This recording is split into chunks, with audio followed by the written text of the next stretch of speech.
And I told it to the Prime Minister same evening, हमारी गलती से हुआ है, अगर हम एयरक्राफ्ट दे देते तो ये नहीं होता। तो उन्होंने मुझे कहा कि तुम अभी चुप रहो। जम्मू कश्मीर के पूर्व राज्यपाल सत्यपाल मलिक ने पीएम नरेंद्र मोदी और भारतीय जनता पार्टी के फर्जी राष्ट्रवाद का चोला उतार दिया है। सत्यपाल मलिक ने साफ साफ कहा कि पुलवामा हमले के लिए नरेंद्र मोदी जिम्मेदार थे, गृह मंत्रालय जिम्मेदार था, सरकार जिम्मेदार थी। द वायर को दिए अपने साक्षात्कार में सत्यपाल मलिक ने कहा है कि सीआरपीएफ ने गृह मंत्रालय से काफिले को ले जाने के लिए 5 एयरक्राफ्ट की मांग की थी, लेकिन गृह मंत्रालय ने एयरक्राफ्ट देने की मंजूरी नहीं दी। अगर एयरक्राफ्ट मिल जाता तो यह हमला नहीं हुआ होता।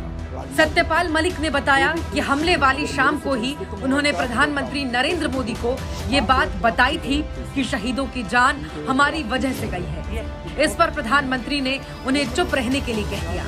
हमले वाले दिन जब प्रधानमंत्री Narendra Modi Jim Corbett park में शूटिंग कर रहे थे, तब उनका कॉल नहीं लगा। जब उन्हें हमले की जानकारी मिली तो उन्होंने सत्यपाल मलिक को पार्क से बाहर निकलकर ढाबे से फोन लगाया और कहा कि वो बहुत दुखी है। इस पर सत्यपाल मलिक ने सारी बात प्रधानमंत्री नरेंद्र मोदी को बता दी, लेकिन प्रधानमंत्री नरेंद्र मोदी ने उन्हें ये बात आगे किसी से ना कहने के लिए कहा। सत्यपाल मलिक ने कहा कि उन्होंने ये बात राष्ट्रीय सुरक्षा सलाहकार अजीत डोभाल से भी कही, लेकिन डोभाल ने भी उन्हें चुप्पी साधने के लिए कह दिया। सत्यपाल मलिक ने कहा कि अगर उनके बस में होता तो वो सीआरपीएफ को एयरक्राफ्ट मुहैया करा देते, क्योंकि बस 5 एयरक्राफ्ट की जरूरत थी। 14 फरवरी 2019 का कॉन्वॉय बहुत बड़ा था। इससे पहले इतना बड़ा कॉन्वॉय सड़क मार्ग से कभी नहीं गुजरा था। फिर भी गृह मंत्रालय ने एयरक्राफ्ट देने से साफ साफ इनकार कर दिया था।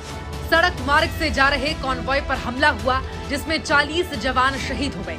जम्मू कश्मीर के तत्कालीन राज्यपाल सत्यपाल मलिक ने प्रधानमंत्री नरेंद्र मोदी को पुलवामा हमले का जिम्मेदार ठहराया है। वहीं नरेंद्र मोदी, जिन्होंने पुलवामा के शहीदों के नाम पर 2019 में आपसे वोट मांगे थे, वहीं नरेंद्र मोदी, जिसकी सरकार पुलवामा हमले के 4 साल बाद भी जांच पूरी नहीं करवा पाई, वहीं नरेंद्र मोदी, जिन्होंने देश की सुरक्षा को, शहीदों की चिंताओं को, जवानों के स्वाभिमान को वोट बैंक की पॉलिटिक्स में समेटकर देश को गुमराह किया, देश को धोखा दिया है, लोगों की भावना के साथ खिलवाड़ किया है। पुलवामा को लेकर हमेशा से कुछ चीजें संशय के घेरे में रही हैं। 300 किलो आरडीएक्स कैसे आ गया? विमान से क्यों नहीं ले जाने दिया गया? जो रोड था, जो मेन रोड जिस पर यह काफिला जा रहा था, आर्टीरियल रोड्स को बंद क्यों नहीं किया गया? इतना इंटेलिजेंस इनपुट था, जैश की धमकी थी, उसके बावजूद भी सड़क से क्यों लेकर गए? और इस जांच का क्या हो रहा है? ये सारी चीजें संशय के घेरे में थी। अगाए बगाए इस पर चर्चा भी हो जाती थी। ईश्वर जाने असलियत क्या है, लेकिन मेरे लिए यह बहुत निजी मामला है। और मैं ये डिस्क्लेमर के साथ कहती हूं, क्योंकि ये उन 40 जाबाजों की तस्वीर है जिनकी शहादत हुई, और अब पता चलता है कि शहादत जो है वो सरकार की लापरवाही के कारण हुई। और इसमें जो दूसरी लाइन है, उसमें जो पहले व्यक्ति है पंकज त्रिपाठी जी, वो मेरे गृह क्षेत्र महाराजगंज से आते हैं। और उनकी शहादत के वक्त जब मैं उनके घर गई थी, तो मैंने वहां पर उनके पिता को, उनकी गर्भवती पत्नी को और उनके छोटे से बच्चे को बिलखते हुए देखा है। तो मेरे लिए यह मामला बहुत निजी है। ईश्वर जाने इसका सत्य क्या है, लेकिन जो सत्यपाल मलिक जी ने कहा है, उसने पूरे देश को सकते में डाल दिया है, पूरे देश को स्तब्ध कर दिया है। क्योंकि सत्यपाल मलिक जी, जैसा कि जयराम जी ने कहा या पवन जी ने कहा, यह कोई आम साधारण व्यक्ति नहीं है। ये जम्मू कश्मीर के 2019 के गवर्नर, राज्यपाल थे जब यह हमला हुआ। ये गोवा के राज्यपाल रहे, ये मेघालय के राज्यपाल रहे, बिहार के राज्यपाल रहे, और इनकी काफी निकटता, ये विश्वास पात्र थे प्रधानमंत्री का। फर्स्ट नेम टर्म पर इन लोगों की बातें होती हैं, और ये वो बात कह रहे हैं, इस बात की पुष्टि ये कर रहे हैं। मैं आपसे दरख्वास्त करती हूं कि एक बार 2019 14 फरवरी को याद करिए। 3:15 बजे यह हमला हुआ, खबर आई। लखनऊ में प्रियंका गांधी जी की पहली प्रेस कॉन्फ्रेंस थी, वो प्रभारी उत्तर प्रदेश ईस्ट बनकर गई थी, उन्होंने अपनी प्रेस कॉन्फ्रेंस कैंसिल करी। राहुल गांधी जी का एक भोज था G20 राजनयिकों के साथ, उन्होंने वो कैंसिल किया। लेकिन आपको पता है कि हमले के 2 घंटे बाद भी अमित शाह जी ने रैली करी और प्रधानमंत्री मोदी कॉर्बेट नेशनल पार्क में बेयर ग्रिल्स के साथ मैन वर्सेस वाइल्ड शूट कर रहे थे।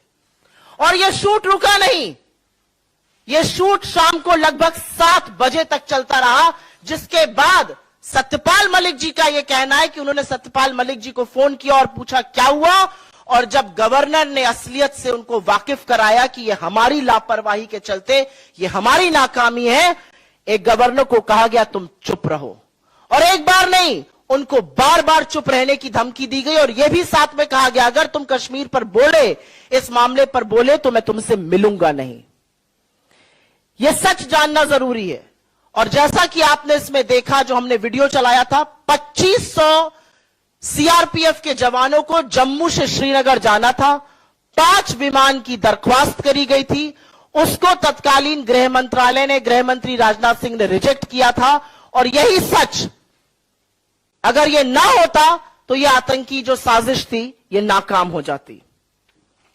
कुछ ज्वलंत सवाल हैं और यह सवाल आपके सामने इस मंच से उठाने जरूरी हैं।